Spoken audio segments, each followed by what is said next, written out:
Amigos queridos, convidamos a todos a elevarmos o nosso pensamento a Jesus, bom e amado Mestre, sentir a presença honrada e amiga dos seus mensageiros, que vieram ter conosco uma vez mais, para amparar a nossa pequenez e insuflar em nossos sentimentos a força da verdade, a manifestação do amor de Deus em favor de todos nós. E juntos, confiantes, pedirmos humildemente por todos aqueles que ao longo do caminho evolutivo se desviaram das retas principais, que se encontram nas paralelas e nas curvas do caminho redentor, que se encontram chafurdados em si mesmos e que a cegueira da ignorância os contaminou temporariamente. Para aquele Senhor que desconhecem o seu amor, caravanas socorristas possam estar em favor de todos, socorrendo a cada um em suas necessidades. Pedimos, Senhor, que nos fortaleça, para que tenhamos olhos de ver, sensibilidade para registrar o bem em todos os instantes da nossa vida. E fortalece-nos para que aprendamos a servir em seu nome. Assim, Mestre amado, iniciamos as reflexões sobre o Evangelho desta manhã. Obrigada, Senhor Jesus. Obrigada, amigos queridos, e que assim seja.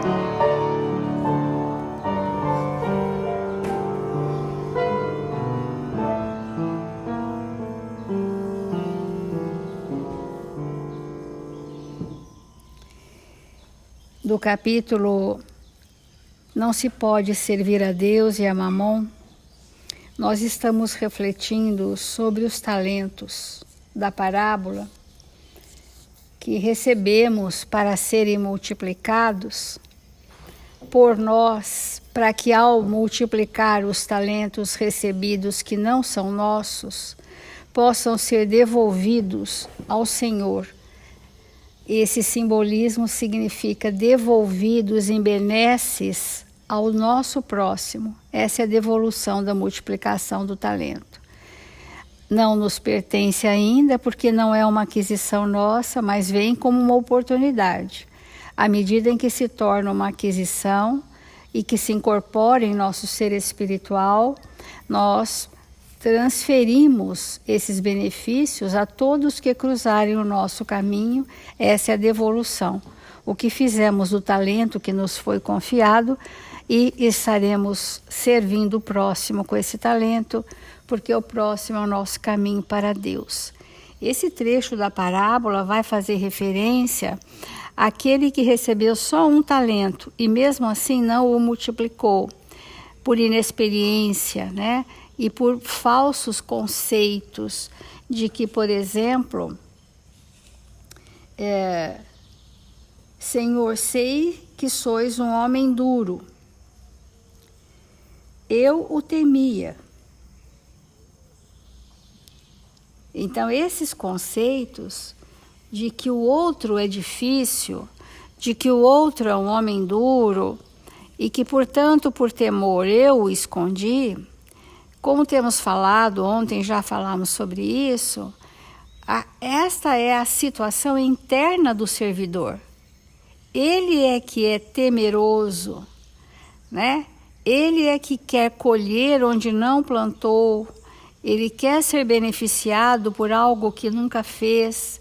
Esse é o estado inoperante do espírito, e a inoperância faz o talento ser enferrujado, porque ele não ativa aquele recurso instalado no seu ser espiritual. está instalado em nós. Né? Não é alguma coisa etérea, distante, está instalado. Nós trazemos esses talentos vetorialmente instalados na nossa constituição perispirítica.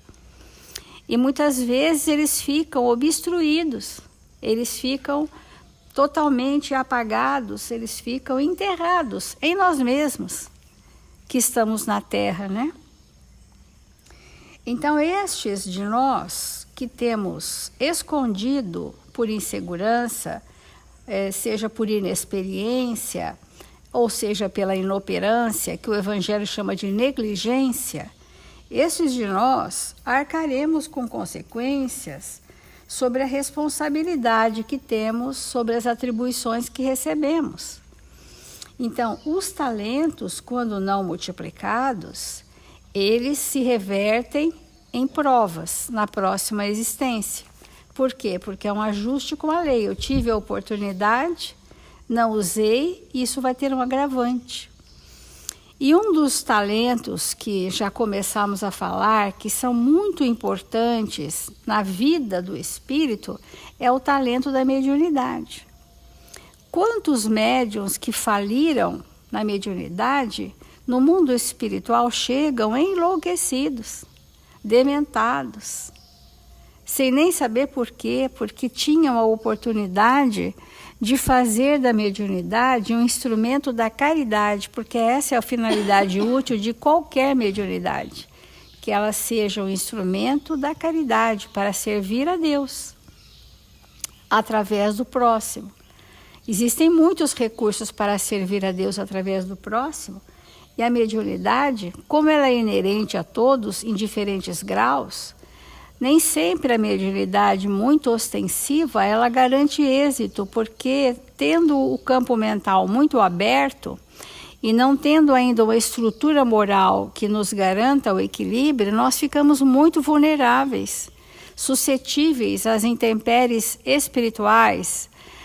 As nossas oscilações de humor nos fazem muito tempo vinculados a espíritos menos felizes, né? A nossa personalidade ainda insubmissa, com falta de docilidade, de mansuetude, também nos faz espíritos rebelados. E essa rebeldia na mediunidade encrudece o espírito. Ontem nós falamos, e queremos repetir isso hoje tantas vezes quantas necessárias, que há médiuns que passam 30 anos em reuniões mediúnicas e não multiplicaram o talento da mediunidade. Não multiplicaram. Porque aquela mediunidade não estava a serviço do próximo. Estava como um mecanismo ali, mecânico, de receber entidades espirituais umas atrás das outras, sem que trouxesse mudanças naquela personalidade. Alívio, né? Alívio, sentir alívio, de que uma catarse, como nós falamos ontem, a pessoa fica aliviada e fala, se eu não viesse aqui eu enlouqueceria. E isso é o maior engano. Nós precisamos ter uma sanidade para estarmos numa reunião mediúnica. Termos equilíbrio, e a gente precisa reverter esse equívoco dentro da doutrina espírita, que mormente chama-se as pessoas muito perturbadas, que acham que aquela manifestação é só mediúnica. Não. A perturbação, Kardec é claríssimo, a perturbação é do médium, não da mediunidade. A mediunidade é o que fazes dela e não a classificação que ela tem.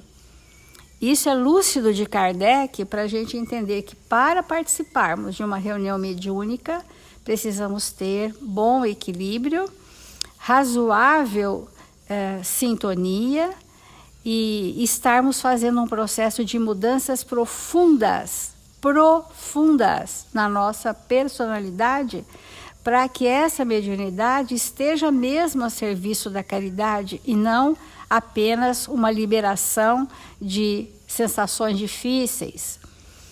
Não pensemos que a gente estará multiplicando talentos agindo dessa forma. Tanto isso é fato que Emmanuel, no Seara dos Médiuns, ele tem uma lição que fala da falência mediúnica, chamando médiuns transviados, né? E ele fala da utilidade dos instrumentos e quando nós não usamos adequadamente qualquer instrumento, seja uma caneta, seja uma enxada, seja qualquer instrumento, esse mau uso faz com que aquilo fique obsoleto, inútil, inaplicável. Então, depois que ele faz esse comentário, ele diz assim: mediunidade é talento divino. Às vezes nós nunca paramos para refletir que a mediunidade é um talento da parábola. É divino para edificar o consolo e instrução entre os homens.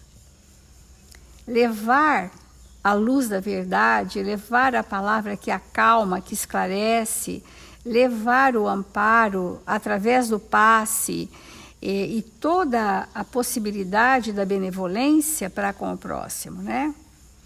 Os espíritos benevolentes e sábios convidam as criaturas para colaborarem com eles na obra de esclarecimento e elevação da humanidade.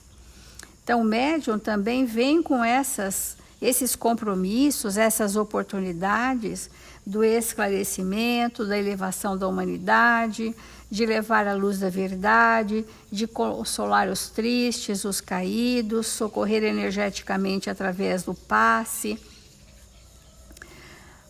Os medianeiros que aderem renascem no mundo com os característicos de instrumentação ideal. Mas quem são os médios ideais da atualidade? São pouquíssimos. Mas do passado também foram pouquíssimos. E na história da humanidade foram raríssimos. Os médiuns fiéis ao diapasão do Cristo, que estão em todas as áreas da evolução. Há grandes médiuns na ciência, há grandes médiuns do conhecimento, há grandes médiuns que lidam com as sociedades, né? Que são especialistas em sociedade, como Ismael. Ismael é um especialista em sociedade humana, né? Em povos, em convivência. Então, esses médiuns, que são raríssimos, eles são exemplos de nós outros anônimos, que também estamos com o mesmo tipo de objetivo, só que em pequena escala. Mas o objetivo é o mesmo. Algumas vezes, no entanto, em plenitude das forças físicas, os tarefeiros do intercâmbio, enganados por transitórias facilidades materiais, recusam-se ao compromisso assumido. Oportunamente, nós vamos falar da falência de um espírito aqui, mais específico nesse sentido, mas é muito comum. A pessoa começa aos 20 e poucos anos, no exercício da mediunidade. A mediunidade que a gente está falando é a mais ampla possível, né? Dando passe, se dedicando ao próximo. E aí a pessoa diz: agora é meu momento de me dedicar aos estudos. Depois que se dedicou aos estudos, agora é o meu momento de fazer a minha carreira. Depois que fez a carreira, agora é o meu momento de me dedicar à criação dos meus filhos. E com isso a vida passou, e aquele talento que ele enterrou, que era para sanear os desatinos mentais que ele passaria, na hora que chega a dificuldade, não tendo multiplicado os talentos para servir a Deus, os desatinos emocionais vão aparecer. Porque era o que ele tinha para resolver a questão. Hoje em dia, uma pessoa conseguir conciliar a sua dedicação extremada à causa do Cristo na Terra e a sua vida pessoal é um desafio para todos nós. Mas é a medida exata do nosso materialismo ou da espiritualização da nossa existência, é uma escolha, né? É claro que há momentos em que a nossa ocupação no mundo ela é intensa, mas o espaço interno que nós temos que ter, que é o tempo, né? O espaço interno para caber no nosso dia a dia dedicação ao próximo, precisa ser uma escolha consciente. Instados pelos instrutores da vida maior durante muito tempo, para que se desincumbam dos seus mandatos, afirmam-se com receio da humilhação e da crítica, ou exploram situações sequiosos de luxo e poder. Os benfeitores espirituais, por fim, renunciam à insistência construtiva, deixando-os entregues a si mesmos.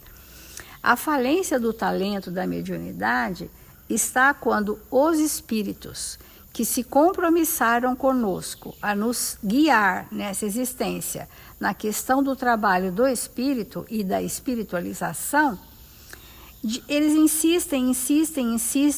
Chega um momento que o nosso livre-arbítrio é um imperativo e eles então nos deixam entregues a nós mesmos. A equipe espiritual, que se valeria daquele médium para servir a Deus através do próximo, se afasta. E o médium fica à mercê das suas próprias sintonias. Não que ele não tenha o amparo geral que todos temos, né? Não há desamparo na misericórdia de Deus, mas aqueles espíritos que ombrearam com ele para que ele assumisse os compromissos e não o fez, o respeitam. E ele fica à mercê das suas próprias sintonias. Então, semelhantes criaturas que renascem no corpo terrestre para a função da mediunidade, continuam médiuns, mesmo que os espíritos se afastam. Continuam médiuns, mas só a lei de Deus sabe como. Médiuns de quem? Estamos servindo a quem? E é nesta oportunidade, quando a nossa mediunidade perde a finalidade de servir ao próximo com absoluto desinteresse, que nós estamos servindo a Mamon. É nesse momento que a mediunidade está a serviço de Mamon, porque ele usa a palavra luxo e poder, sequiosos de luxo e poder. Quando eu canalizo as minhas forças para alcançar o luxo e o poder, que é ainda da minha personalidade mal transformada, eu entro no estágio de servir a Mamon com a mediunidade. Dentro dessa temática de perdermos as oportunidades que Deus nos confere na Terra e com isso enterrarmos o talento que nos foi conferido para que através dele pudéssemos nos tornar espíritos melhores, tem essa questão da mediunidade, como nós estamos falando há alguns dias. Então vamos continuar lendo o capítulo 9 dos Mensageiros, onde uma senhora já idosa comenta o que aconteceu com ela em relação à perda da oportunidade que ela teve na Terra. Então, dando sequência, ela diz assim: para trabalharmos com eficiência, tomou a companheira sensata, é preciso saber calar. Antes de tudo, teríamos atendido perfeitamente aos nossos deveres se tivéssemos usado todas as receitas de obediência e otimismo que fornecemos aos outros. Aconselhar é sempre útil, mas aconselhar excessivamente pode traduzir esquecimento. Olha que importante essa frase para nós refletirmos nesta manhã. Sempre nós observamos ao redor de nós espíritos que podem ser filhos, marido, esposa, amigos, parentes, companheiros de jornada no trabalho, e sempre a gente, quando olha alguma coisa que não está como nós gostaríamos, muitas vezes temos a necessidade de aconselhar. E isso é legítimo, porque quando nós estamos necessitados de amparo e alguém se aproxima e nos aconselha adequadamente, nós recebemos ali um amparo. E muitas vezes não sucumbimos em função disso. Entretanto, o que esse texto está nos trazendo é que, às vezes, nós queremos ser aqueles espíritos que aconselham todo o tempo todo, mesmo quando isso é totalmente dispensável e não necessário. Então, esse excesso de aconselhamento pode traduzir um esquecimento com relação à nossa parte. E vamos entender isso com muita intensidade.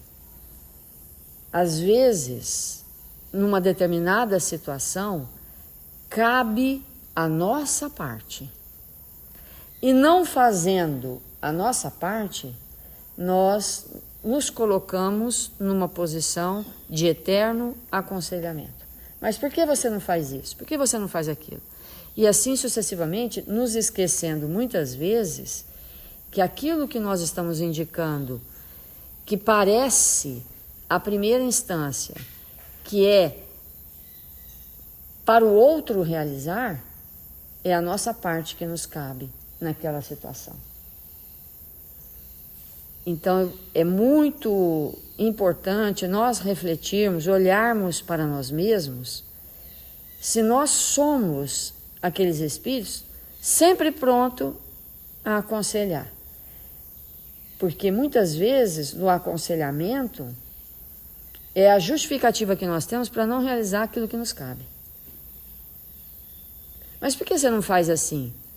A pessoa poderia responder, porque essa é a sua parte. Eu não faço assim, porque essa não é a minha parte, essa é a sua parte, né? É claro que muitas vezes o outro não tem nem discernimento. Mas nós que estamos aprendendo, precisamos ter. Então, quando vamos aconselhar alguém, temos que refletir 1 milhão de vezes se nós não estamos sugerindo para o outro fazer aquilo que nos cabe. E dando sequência, ele diz assim: assim digo porque meu caso, a bem dizer, é muito semelhante ao seu. Fomos ao círculo carnal para construir com Jesus, mas caímos na tolice de acreditar que andávamos pela terra para discutir nossos caprichos. Olha a importância dessa frase, porque quantas vezes no ambiente familiar, ou onde nós trabalhamos ou convivemos na casa espírita, nós disputamos pontos de vista, como sempre temos falado aqui. Mas eu penso desse jeito, mas o fulano pensa daquele jeito, e nós gastamos horas e horas e horas em discussões estéreis, que não vão levar a lugar nenhum e a coisa alguma, a não ser em dissensões, porque priorizamos nossos caprichos, que às vezes são de ordem intelectual. Mas eu não penso assim, mas eu não acho que deve ser assim. E na verdade, nós, como elas estão colocando, nós nos esquecemos do que viemos mesmo fazer na terra. E prossegue: não executei minha tarefa mediúnica, em virtude da irritação que me dominou, dada a indiferença dos meus familiares pelos serviços espirituais. E aqui, de novo, nós podemos trocar essa palavra mediunidade por milhares de outras palavras, né? Porque muitas vezes nós não vamos realizar as nossas tarefas, que às vezes são tarefas no lar, às vezes são tarefas de sustentação do ponto de vista material, às vezes são tarefas do ponto de vista da orientação espiritual, independente de ser mediúnica. Enfim, muitas vezes nós abrimos mão de realizar da nossa parte em virtude da grande irritabilidade que nos domina. E num estado de irritabilidade é impossível nós realizarmos qualquer coisa que seja de ordem espiritual. Então, as coisas na nossa vida, elas não são separadas. Isso é espiritual, aquilo é material, aquilo é emocional, aquilo é isso, aquilo. As coisas em nós, elas não são separadas. Tudo que nós fazemos, tudo, absolutamente tudo, deveria ter um cunho espiritual. Tudo que nós vamos fazer. Porque tudo que vamos realizar deveria ser precedido de sentimentos, de valores. Mas na hora que nos irritamos, é impossível nós exercermos qualquer atividade com o cunho espiritual. Lembrando que nada é para ser sem ele, sem esse cunho espiritual. Então, aquelas pessoas, assim, elas não são irritadas se for tudo do jeito delas. A mínima coisa que não for do jeito delas, vem a irritação. Então, quando estão irritadas, não podem agir de maneira espiritual. E quando está tudo bem, porque ninguém contrariou, é também difícil agir de maneira espiritual. Porque o ser, naquele momento, ele está satisfazendo ele mesmo. Entender isso auxilia profundamente que nós possamos realmente sair dos enganos profundos. E eles continuam. Nossos instrutores aqui muito me recomendaram. Antes, para bem ensinar, é necessário exemplificar melhor. Quantas vezes nós temos falado que é o exemplo que arrasta, é o exemplo que movimenta. Então, sem a capacidade de exemplificar, e aí vale um parêntese, vale algo que é necessário que sempre possamos refletir. Quando nós estamos encarnados na Terra, para que o planejamento reencarnatório dê certo, para que nós sejamos espíritos exitosos, nós temos que viver dentro de uma moralidade. E a moralidade, como diz os espíritos superiores no Livro dos Espíritos, é o profundo discernimento entre o mal e o bem e o mal, e a prática constante do bem para todos. Do bem para todos. Portanto, aquilo que nós não conseguimos fazer que seja um exemplo, é um bem só para nós. Sendo um bem só para nós, é mais mal do que bem. E é, muitas vezes, a ausência de moralidade. Então, olha que importância nós compreendermos isso. Que quando nós estamos realizando alguma coisa e defendendo um ponto de vista, muitas vezes aquilo que nós estamos defendendo é um bem só para nós. Então, eles continuam. Entretanto, por minha desventura, tudo esqueci no trabalho temporário da terra. Se o meu marido fazia ponderações, eu criava refutações. Porque há espíritos que não aceitam que ninguém diga ou pense algo contrário ao que ele pensa. Então a pessoa abriu a boca, o outro já rebate. Ah, mas não é desse jeito, mas não é assim, mas é daquele... Não é assim. Né? Não suportava qualquer parecer contrário ao meu ponto de vista, em matéria de crença, incapaz de perceber a vaidade e a tolice dos meus gestos.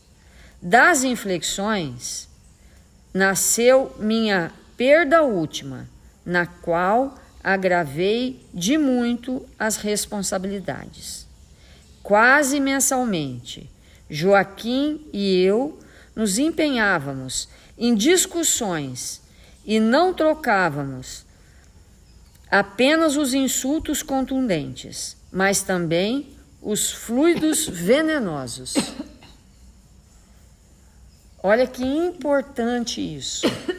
Aquelas reações doentes que nós estabelecemos uns com os outros, que os insultos e as discordâncias não ficam apenas nas palavras, mas na produção desses fluidos venenosos que nos alimentamos, e com isso perdemos completamente a sintonia com aqueles que haveriam de nos auxiliar naquilo que viemos realizar na Terra.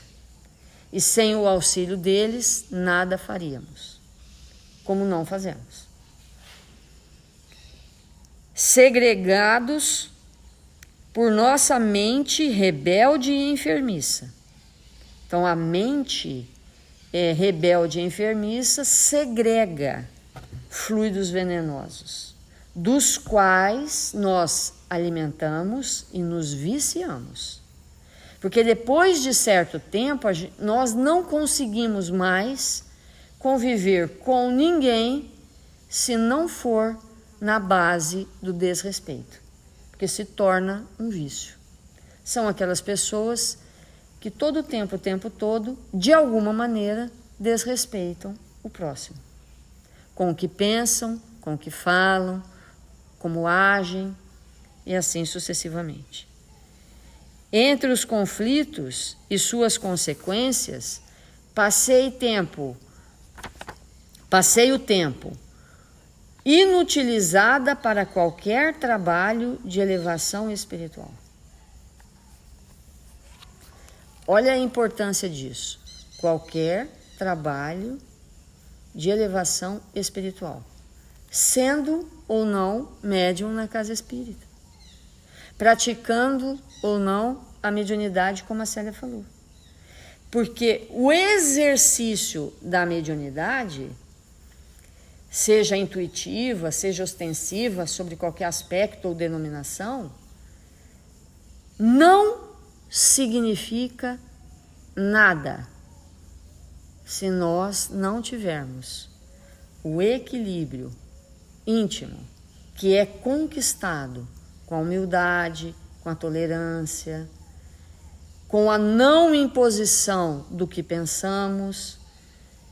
Sem isso, nós temos atos mecânicos. De vez em quando a gente alivia alguém.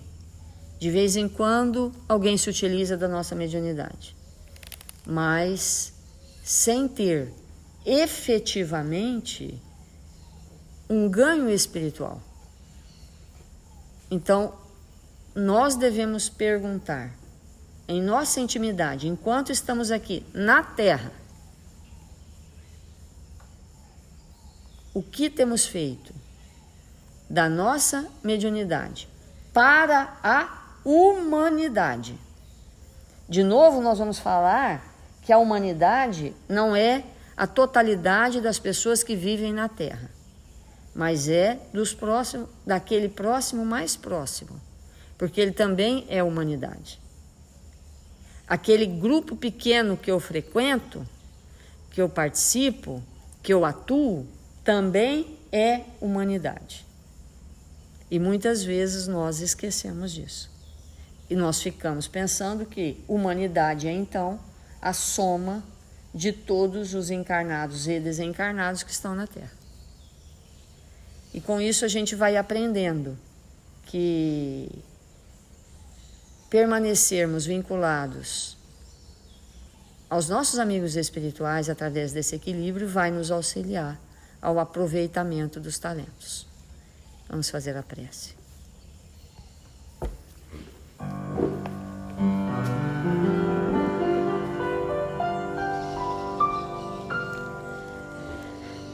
Senhor Jesus, divino amigo das nossas vidas, 1000 vezes obrigado pela sua presença. Obrigado, Senhor, porque nos encontramos em seu nome, porque demoramos o nosso pensamento nestas lições de vida eterna, porque estamos desejosos, Senhor, nesta oportunidade de absorvermos estas lições e vivenciá-las em nossa intimidade. E com isso, Senhor, nos tornarmos espíritos melhores do que aqui chegamos. Que nós não sejamos espíritos isolados, trancafiados dentro de nós mesmos, empobrecidos com aquilo que pensamos e que não corresponde à realidade da vida do espírito. 1000 vezes obrigado, Pai, por esta existência, pela presença dos espíritos generosos que nos socorrem, que nos amparam, que nos fortalecem. Que possamos fazer da nossa existência um momento, Senhor, de conexão, de interação, de trocas com estes espíritos superiores que cercam a nossa existência de cuidado e de amparo. Rogamos, Senhor, por toda a humanidade, por todos os nossos irmãos que se encontram enfermos, necessitados de amparo. Rogamos em favor daqueles que se encontram registrados nos cadernos de vibração da nossa casa e das casas irmãs. Rogamos, Senhor, que aonde haja dor, esta equipe socorrista possa operar em seu nome e que nós possamos contribuir com o nosso ectoplasma, percebendo todos aqueles que nos cercam e oferecendo generosamente do que temos de melhor, para que a dor do mundo se aplaque. Rogamos nesta hora, Senhor, pelo Brasil, por esta pátria amada, Mestre, por todos os brasileiros, que aqui nascemos para vivenciar onde quer que nos encontremos o Teu Evangelho de amor. Que nós possamos vivê-lo com alegria e bom ânimo, nos tornando espíritos melhores, para que esta terra do Cruzeiro seja a pátria do Evangelho, pelo exercício de cada um de nós, na seara que o Senhor nos colocou. 1000 vezes obrigado, Ismael, por nos tutelar no Brasil.